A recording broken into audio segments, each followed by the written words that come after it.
नमस्कार दोस्तों, एजुकेशन 790 से मैं सुरेश यादव। दोस्तों, जो हमारी श्रृंखला चल रही है प्रैक्टिस सेट का, उससे आज हम 28 क्वेश्चन से देखेंगे। तो इसमें देखिए, जो पहला क्वेश्चन है, इनमें से कौन सा उपन्यास भीष्म साहनी द्वारा रचित है? कौन सा उपन्यास भीष्म साहनी द्वारा रचित है? तो नहीं है इसमें।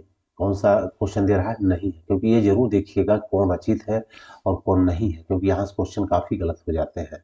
तो इसमें देखिए चौथा है पीढ़ियाँ। पीढ़ियाँ जो है भीष्म साहनी के द्वारा रचित नहीं है। झरोखे, कड़ियाँ और बसंती है, लेकिन पीढ़ियाँ जो है नहीं है। तो भीष्म साहनी का उपन्यास झरोखे 1967 में, कड़ियाँ 1970 में, बसंती 1980 में, और मया दास की गाड़ी 1988 में, नीलू नीलिमा नीलोफर, नीलू नीलिमा नीलोफर जो इनका 2000 में उपन्यास आया था। और पीढ़िया किसके द्वारा रचित है? अमृतलाल नागर, और उसका समय कब है? 1990। तो ये आप सब ध्यान रखिएगा। अब देखिए नेक्स्ट प्रश्न है कि नागार्जुन द्वारा रचित मछुआरों के जीवन पर आधारित उपन्यास है, तो यह कौन सा है? वरुण के बेटे। कौन सा है? वरुण के बेटे। व्याख्या हम देख लेते हैं कि वरुण के बेटे 1957 मछुआरों के जीवन पर है। बूंद और समुद्र अमृतलाल नागर, यह मछुआरों पे है। और सागर लहरे और मनुष्य 1955 मछुआरों पर है। यह उदय शंकर भट्ट के द्वारा लिखा हुआ है। डूब वीरेंद्र जैन के द्वारा है। यह आंचलिक पृष्ठभूमि पे आधारित है। तो कई बार देखिए प्रश्न यहाँ ये भी बन सकता है कि वरुण के बेटे, बूंद और समुद्र, सागर लहरे और मनुष्य, यह तीन तो मछुआरों के जीवन पे आधारित है, लेकिन कौन सा इसमें नहीं है? तो उसमें कौन सा हो जाएगा? डूब। ये ध्यान रखिएगा। अब देखिए इसमें नाम दिया हुआ है, इसलिए वरुण के बेटे हो जाएगा। लेकिन अगर इसमें दे देता कि कौन सा मछुआरों के जीवन पे आधारित नहीं है, तो कौन सा हो जाता? तब डूब हो जाता।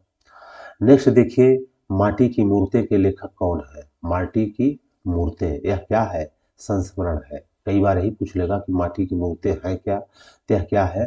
संस्मरण है। और इसके लेखक कौन है? रामवृक्ष बेनीपुरी। इसकी रचना कब हुई? 1946 में।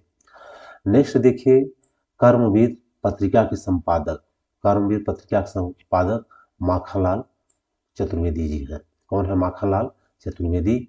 यह 1924 माखनलाल चतुर्वेदी और माधव सप्रे ने जबलपुर में इसका प्रकाशन प्रारंभ किया था। नेक्स्ट देखिए, महात्मा गांधी की जीवनी, अकाल पुरुष गांधी, अकाल पुरुष गांधी के लेखक कौन है? तो यह कौन है? जैनेन्द्र कुमार। कौन है? जैनेन्द्र कुमार, याद रखिएगा। अकाल पुरुष गांधी 1968 में रचित है। कब रचित है? 1968 में। इनमें से कौन सा संस्मरणात्मक ग्रंथ कृष्णा सोबती द्वारा रचित है? किसके द्वारा रचित है? कृष्णा सोबती के द्वारा रचित है। तो यह हो जाएगा हम हसमत। वेरी इंपॉर्टेंट है, कई बार यह पूछा जा चुका है। हम हसमत। देखो यह 3 भागों में है। तो पहला भाग 1998, दूसरा 2005, तीसरा 2012। अब नेक्स्ट देखिए, यादें और बातें, यह बिंदु अग्रवाल की रचना है। दीवन खाना, यह है पद्मा सचदेव की रचना है। और स्मृतियों के छंद रामदरस मिश्र। नेक्स्ट देखिए 34, कविता कवि व्यक्तित्व की अभिव्यक्ति नहीं, व्यक्तित्व से पलायन है। यह कथन किसका है? यह कथन किसका है? टी.एस. इलियट का। यह पाश्चात्य साहित्यकार है। कौन से? टी.एस. इलियट। तो कविता कवि और व्यक्तित्व की अभिव्यक्ति नहीं, व्यक्तित्व से पलायन है। यह किसका कथन है? टी.एस. इलियट का। अब इसमें देखिए, पश्चिम में इलियट ने परंपरा और व्यक्ति प्रज्ञा शीर्षक अपने निबंध में रोमांटिक सिद्धांत का विरोध करते हुए उपरोक्त घोषणा की थी। ये कथन जरूर याद रखिएगा, कथन काफी आता है। फिर देखिए 35 में वेरी इंपॉर्टेंट बुक है बायोग्राफिया लिटरेरिया। बायोग्राफिया लिटरेरिया, इसके लेखक कौन है? तो इसके लेखक देखिए कॉलरिज है। कौन है? कॉलरिज। पूरा नाम इनका है सैमुअल टेलर कॉलरिज। 1815 से 1817। बायोग्राफिया लिटरेरिया, ये कौन है? ये बायोग्राफिया लिटरेरिया के लेखक कौन है? कॉलरिज है। कौन है? कॉलरिज है। नेक्स्ट देखिए 36, पेरी यूप्सुस पेरियुपसिस के आधार पर काव्य में उदात्त तत्व की अवधारणा का प्रवर्तन किसने किया? पेरियुपसिस के आधार पर काव्य में उदात्त तत्व की अवधारणा का प्रवर्तन किसने किया? या किसने किया था? लॉन्जाइनस ने। किसने किया था? लॉन्जाइनस। लॉन्जाइनस की कृति पेरियुपसिस मतलब यूनानी भाषा में का अंग्रेजी में अनुवाद ऑन द सबलाइन, ये भी पूछा जा चुका है। ऑन द सबलाइन, तो ये भी इसकी हो जाएगी लॉन्जाइनस की नाम से किया गया। इसी को हिंदी में काव्य में उदात्त तत्व की संज्ञा दी गई है। काव्य में उदात्त तत्व की, देखिए एक ही चीज है, इसको पेरियुपसिस यूनानी भाषा में है, ऑन द सबलाइन सबलाइन में अंग्रेजी में है, और हिंदी में काव्य में उदात्त तत्व है। तो ये ध्यान देने की जरूरत है। नेक्स्ट देखिए 37, श्रेष्ठ कविता प्रबल मनोवेगों का सहज उच्छलन है, किंतु इसके पीछे कवि की विचारशीलता और गहन चिंतन होना चाहिए। यह विचार किस पाश्चात्य चिंतक का है? किस पाश्चात्य चिंतक का है? तो यह वर्ड्सवर्थ का है। कौन सा है? वर्ड्सवर्थ का। यह कथन वर्ड्सवर्थ की कृति लिरिकल ब्लैड से है। लिरिकल ब्लैड से है। नेक्स्ट देखिए 38 में हो जाएगा नया साहित्य नए प्रश्न ग्रंथ के लेखक कौन है? तो यह कौन है इसके? नंदुलारे वाजपेयी जी हैं। कौन है? नंदुलारे वाजपेयी। नया साहित्य नए प्रश्न 1963 में। नेक्स्ट आपका है प्रतिभा का संबंध किससे है? प्रतिभा का संबंध किससे है? तो यह किससे है? काव्य हेतु से है, क्योंकि इसमें तीन चीजें होती हैं, प्रतिभा, व्युत्पत्ति और अभ्यास। तो ये आप याद रखिएगा कि काव्य हेतु के अंतर्गत कौन कौन सा आता है? प्रतिभा, व्युत्पत्ति और अभ्यास।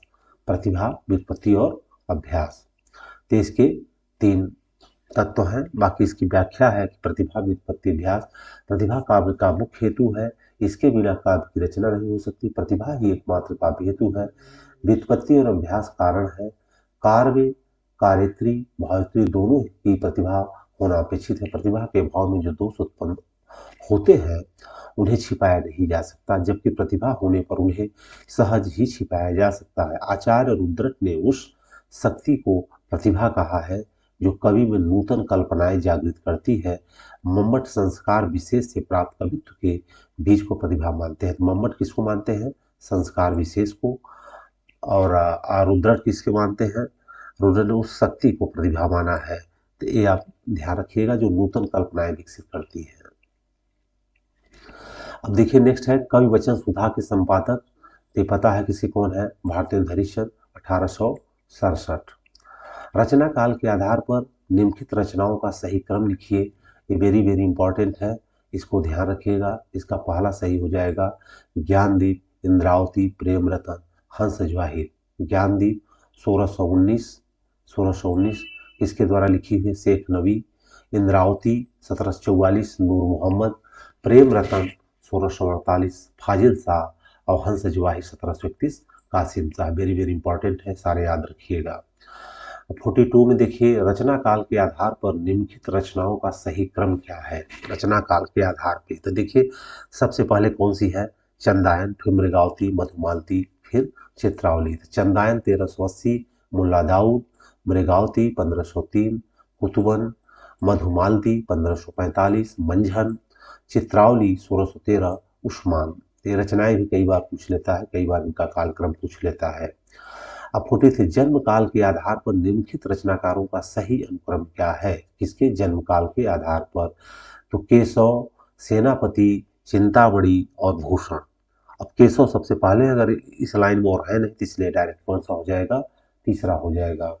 जन्म काल के अनुसार केशव दास 1555, सेनापति 1589 और चिंतामणि 1609 और भूषण कब है? 1613। अब 44 में देखिए जन्म काल के आधार पर निम्नलिखित कवियों का सही अनुक्रम है। किसके आधार पे? जन्म काल के। तो सबसे पहले भारतेंदु हरिश्चंद्र, बद्रीनारायण चौधरी प्रेमघन, प्रताप नारायण मिश्र और फिर जगमोहन सिंह। तो जन्म देखिए भारतेंदु हरिश्चंद्र 1850, बद्रीनारायण चौधरी प्रेमघन 1855, प्रताप नारायण मिश्र 1856 और जगमोहन 1857। तो ध्यान रखिएगा सब में बहुत माइन्यूटली अंतर है। 45 में देखिए जयशंकर प्रसाद की निम्नलिखित काव्य कृतियों का सही अनुक्रम क्या है? तो देखिए इसमें कानन कुसुम, झरना, आंसू और लहर। कानन कुसुम, झरना, आंसू, लहर। तो कानन कुसुम 1918, झरना 1918, आंसू 1925 और लहर 1935। लहर 1935। नेक्स्ट देखिए 46 में जन्म काल के आधार पर निम्नलिखित कवियों का सही अनुक्रम है। तो इसमें देखिए पहले नागार्जुन, भवानी प्रसाद मिश्र, नागार्जुन, भवानी प्रसाद मिश्र, त्रिलोचन, नरेश मेहता। नागार्जुन का देखिए 1911, भवानी प्रसाद 1913, त्रिलोचन 1917, नरेश मेहता 1922। नेक्स्ट 47 देखिए प्रकाशन वर्ष के अनुसार भीष्म साहनी के नाटकों का सही अनुक्रम है। प्रकाशन वर्ष के अनुसार भीष्म साहनी के नाटकों का सही अनुक्रम है।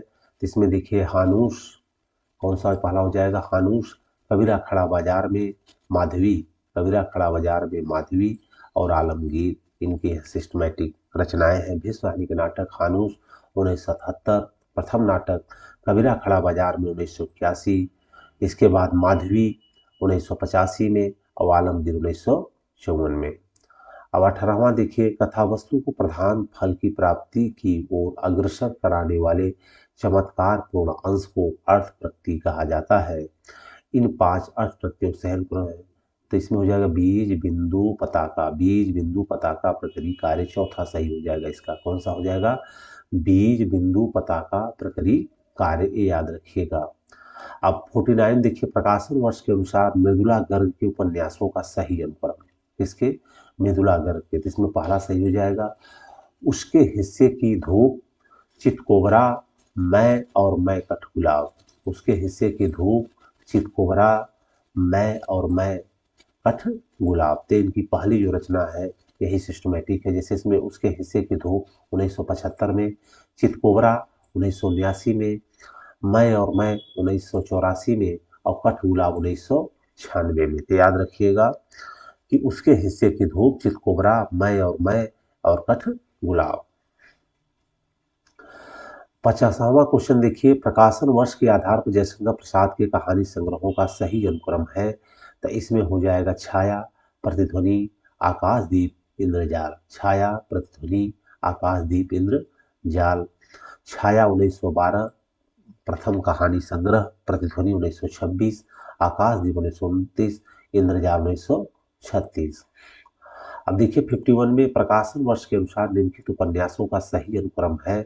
तो इसमें देखिए पहला हो जाएगा सूनी घाटी का सूरज, सीमाएं टूटती हैं, मकान और विश्रामपुर का संत। विश्रामपुर का संत। श्रीलाल शुक्ल उपन्यासों का क्रम है। किसकी सारी रचनाएं हैं? सूनी घाटी का सूरज, सीमाएं टूटती हैं, मकान और विश्रामपुर का संत। ये काफी इंपॉर्टेंट है, कई बार यही पूछ लेता है कि विश्रामपुर का संत किसकी रचना है? तहसीलाल शुक्ल की है। अब देखिए 52 में प्रकाशन वर्ष के अनुसार निम्नलिखित आत्मकथाओं का सही अनुक्रम क्या है? सही अनुक्रम, तो इसका पहला सही हो जाएगा क्या भूलूं क्या याद करूं, बसेरे से दूर, टुकड़े टुकड़े दास्तान जो मैंने किया। तो इसमें देखिए हरिवंश राय बच्चन का क्या भूलूं क्या याद करूं, बसेरे से दूर, टुकड़े टुकड़े दास्तान किसका है? अमृतलाल नागर का है। जो मैंने जिया यह कमलेश्वर का है। किसकी है? कमलेश्वर की है। अब 53 में देखिए प्रकाशन वर्ष के अनुसार निम्नलिखित निबंध संग्रहों का सही अनुक्रम क्या है? तो इसमें देखिए अशोक के फूल, कल्पलता, कूटज, आलोक पर्व। ये वेरी इंपॉर्टेंट है, इसको याद रखें। कई बार की सिंगल रचनाएं ही पूछ ली जाती हैं। तो इसमें देखिए आचार्य जगत द्विवेदी निबंधों का क्रम है। अशोक के फूल 1948, कल्पलता 1951, कूटज 1964, आलोक पर्व 1972। 54 में देखिए प्रकाशन वर्ष के अनुसार निम्नलिखित आलोचना ग्रंथों का सही अनुक्रम क्या है?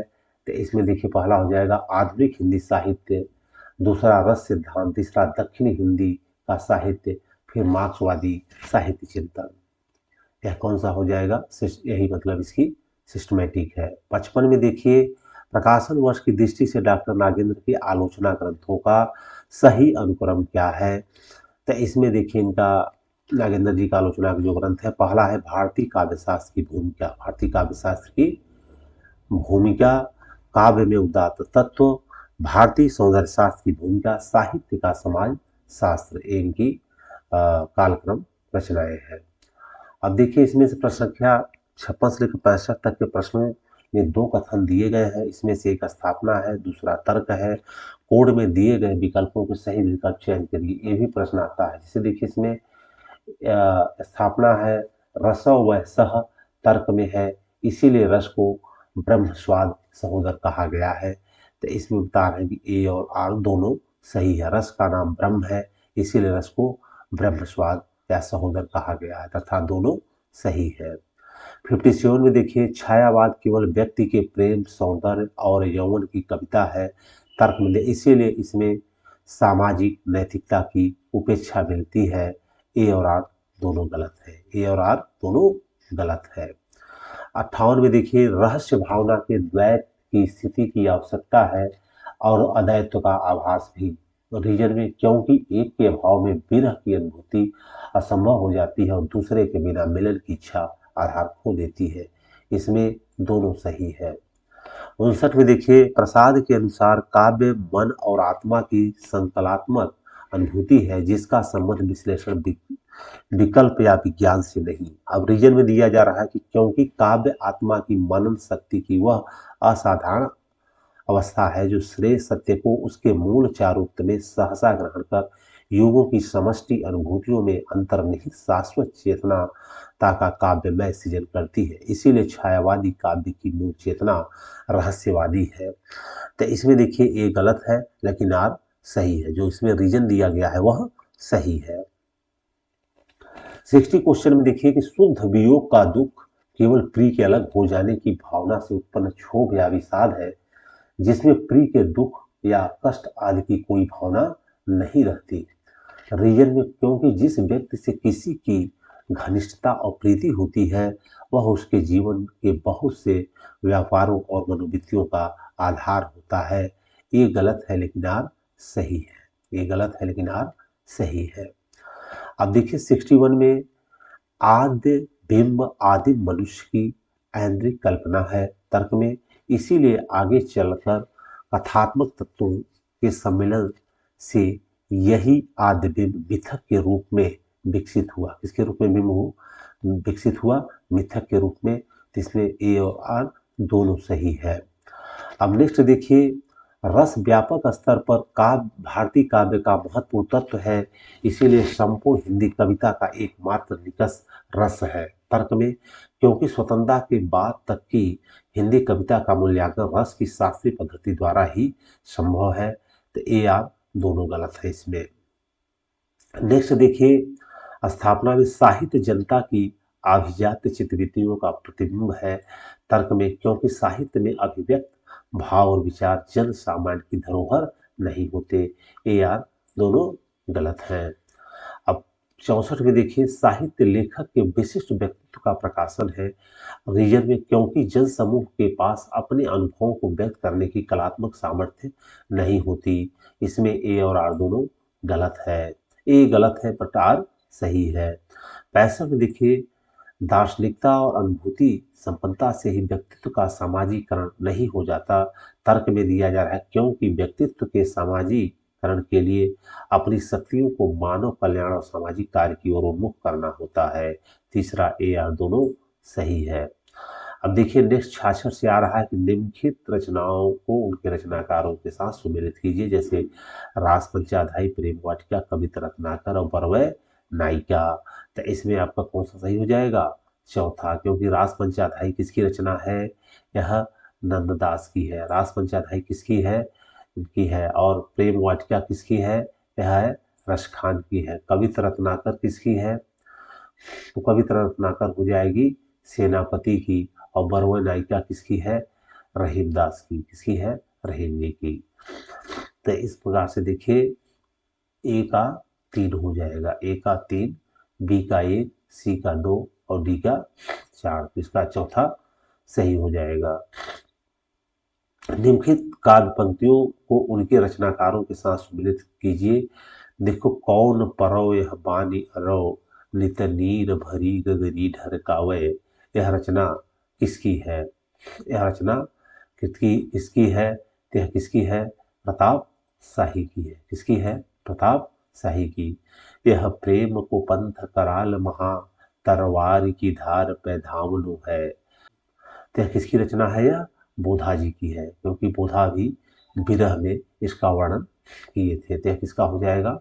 बोधा का हो जाएगा। किसका है? बोधा का है। नेक्स्ट देखिए आपका है, चोजिन कै चीजो मौजिन कै महाराज, हम कविराज हैं पैचाकर चतुर कै। तो यह किसकी रचना है? ठाकुर की। किसकी रचना है? सी का क्या हो जाएगा? ये ठाकुर हो जाएंगे। और फिर देखिए नेक्स्ट डी जो है, चांदनी के भारन दिखात, उनयो सो चंद गंध ही के भारन बहुत मंद मंद पौन। यह रचना किसकी है? द्विजदेव की है। तो डी का क्या हो जाएगा? एक हो जाएगा। इस प्रकार इसका पहला क्या हो जाएगा? सही हो जाएगा। 68 में देखिए, निम्नलिखित रचनाओं को उनके रचनाकारों के साथ सुने से प्रबंध चिंतामणि, रणमल छंद, जयप्रकाश, जयचंद्र प्रकाश, जय मैगजस चंद्रिका। ते सारी है, जैसे प्रबंध चिंतामणि मेरुतुंग की हो गई, रणमल छंद श्रीधर की, जयचंद्र प्रकाश भट्ट केदार की। जयचंद्र प्रकाश किसकी हो जाती है? भट्ट केदार की। और जय मैगजस चंद्रिका यह हो जाएगी मधुकर कवि की। किसकी हो जाएगी? मधुकर कवि की। और प्रबंध चिंतामणि किसकी हो रही है? यह हो रही मेरु तुंग की। किसकी है? मेरु तुंग की। और रणमल छंद किसकी है? यह हो जाएगी श्रीधर की। किसकी हो जाएगी? श्रीधर की। तो इस प्रकार से मिलान कर लेंगे कि प्रबंध चिंतामणि मेरु तुंग की। इंपॉर्टेंट है, ये कई बार पूछा जा चुका है, इसलिए इस पर मैं ज़्यादा फोकस दीजिएगा। प्रबंध चिंतामणि मेरु तुंग की है, रणमल छंद श्रीधर की है, जयचंद्र प्रकाश भट्ट केदार की है, और जय मैगजस चंद्रिका मधुकर कवि की है। तो इस प्रकार से जो पहला है यह सही हो जाएगा। अब देखिए, निम्नलिखित कविताओं को उनके प्रकाशन वर्ष के साथ सुमेलित कीजिए। प्रेम माधुरी यह 1875 में। कब हुई है? 1875 में। एकांत योगी 1886 में। प्रेम माधुरी 1875 में, एकांतवासी योगी 1886 में। हिम तरंगिणी कब हुई है? 1930 में। और निहार का रचना कब हुई है? 1925 में। तो ये आप याद रखिएगा कि प्रेम माधुरी 1875, एकांतवासी योगी यह हो जाएगा 1886 में, हिम तरंगिणी 1930 में, और निहार 1925 में। निहार किसकी रचना है? महादेवी वर्मा की। तो इस प्रकार से इसका तीसरा सही हो जाएगा। अब देखिए नेक्स्ट में, निम्नलिखित कविताओं को उनके प्रकाशन वर्ष के साथ जैसे कुकुरमुत्ता की रचना कब है? 1942। कब है? 1942। हुंकार की 1939। हुंकार कब है? 1939।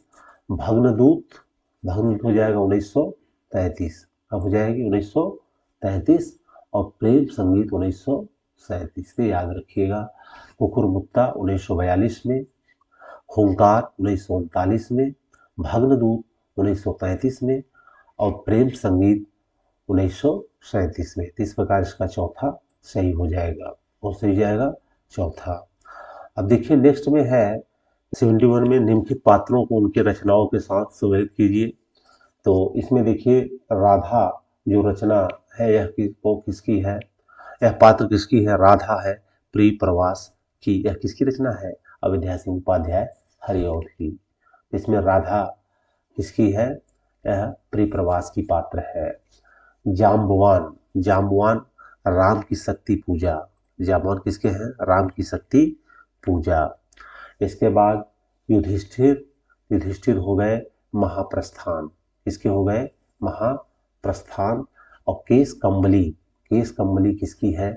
असाध्य बीड़ा की। केस कम्बली किसकी है? असाध्य बीड़ा की। इस प्रकार इसके दूसरा सही हो जाएगा। कौन सा सही हो जाएगा? दूसरा। आप देखिए, यहाँ देख लीजिए, राधा प्रिय प्रवास की नायिका है, जाम्बवान राम की शक्ति पूजा, और युधिष्ठिर महाप्रस्थान के, और केस कम्बली असाध्य बीड़ा के। शायद बीड़ा किसकी रचना है? यह है अज्ञेय जी की। किसकी रचना है? अज्ञेय जी की है। अब देखिए नेक्स्ट 72 में, निम्नलिखित स्त्री चरित्रों को संबंधित नाटकों के साथ सुमेलित कीजिए। अब इसमें देखिए, शीलवती जो नायिका है यह किसकी है? सूर्य की अंतिम किरण से सूर्य की पहली किरण तक, सूर्य की अंतिम किरण से सूर्य की पहली किरण तक। इसके बाद शर्मिष्ठा, शर्मिष्ठा किसकी है? देहांतर की। शर्मिष्ठा किसकी है? देहांतर की। इसके बाद सुरेखा, सुरेखा है द्रौपदी, किसकी है? यह द्रौपदी की। और उर्वी किसकी हो जाएगी? यह पहला राजा, यह किसकी पात्र है? पहला राजा। तो इस बार मतलब देख लीजिए, इस शीलवती जो पात्र है यह सूर्य की अंतिम किरण से सूर्य की पहली किरण तक। शर्मिष्ठा यह है देहांतर, सुरेखा द्रौपदी और उर्वी पहला राजा। तो ये ध्यान रखिएगा, इस प्रकार इसका दूसरा सही हो जाएगा। नेक्स्ट देखिए, निम्नलिखित उपन्यासों को उनके लेखकों के साथ सुमेलित कीजिए। देखिए भाग्यवती, यह भाग्यवती किसका रचना है? श्रद्धाराम फुलौरी की। किसकी रचना है ये? श्रद्धाराम फिल्लौरी की। नूतन ब्रह्मचारी बालकृष्ण भट्ट की। नूतन ब्रह्मचारी किसकी है? बालकृष्ण भट्ट की। अधखिला फूल, यह है अयोध्या सिंह उपाध्याय हरिऔध, अयोध्या सिंह उपाध्याय हरिऔध। और इसके बाद देखिए आदर्श दंपत्ति लज्जाराम मेहता का। किसका है? लज्जाराम मेहता का। इसमें ध्यान दीजिए कि भाग्यवती जो है श्रद्धाराम फिल्लौरी की है, नूतन ब्रह्मचारी बालकृष्ण भट्ट की है, अधखिला फूल अयोध्या सिंह उपाध्याय हरिऔध की रचना है, वो आदर्श दंपत्ति लज्जाराम मेहता की है। वेरी वेरी इंपॉर्टेंट है, इसको आपको ध्यान रखिएगा। इस प्रकार से इसका पहला जो है ऑप्शन सही हो जाएगा। अब देखिए नेक्स्ट है 74, निम्नलिखित आत्मकथाओं के लेखकों के साथ सुमेलित कीजिए। तो पानी बीच मीन पियासी, पानी बीच मीन पियासी यह किसकी रचना है? रविंद्र कालिया की। आज के अतीत यह हो जाएगा भीष्म साहनी। आज के अतीत किसकी रचना है? भीष्म साहनी। पिंजरे की मैना, पिंजरे की मैना चंद्र किरण शौन रैक्सा, चंद्र किरण शौन रैक्सा। और हादसे की रमणिका गुप्ता, हादसे की रमणिका गुप्ता। तो आप याद रखिए, पानी बीच मीन पियासी यह किसकी रचना है? रविंद्र कालिया की। आज के अतीत यह किसकी रचना है? भीष्म साहनी की। पिंजरे की मैना यह चंद्र किरण सौनरैक्सा की। और हादसे रमणिका गुप्ता की। तो इस प्रकार आपका कोड कौन सही होगा? चौथा सही हो जाएगा। अब देखिए नेक्स्ट है 75, निम्नलिखित रचनाकारों की उनकी रचनाओं के साथ से भरत, भरत हो जाएगा या किसके हैं? नाट्य शास्त्र के हैं। भरत किसके हैं? नाट्य शास्त्र के हैं। धनंजय 10 रूपक के हैं। धनंजय किसके हैं? 10 रूपक के हैं। सागर नंदी, सागर नंदी तिनकी है नाटक लक्षण रत्नकोश के हैं। रामचंद्र गुणचंद्र, रामचंद्र और गुणचंद्र यह किसके हैं? नाट्य दर्पण के। किसके हैं ये?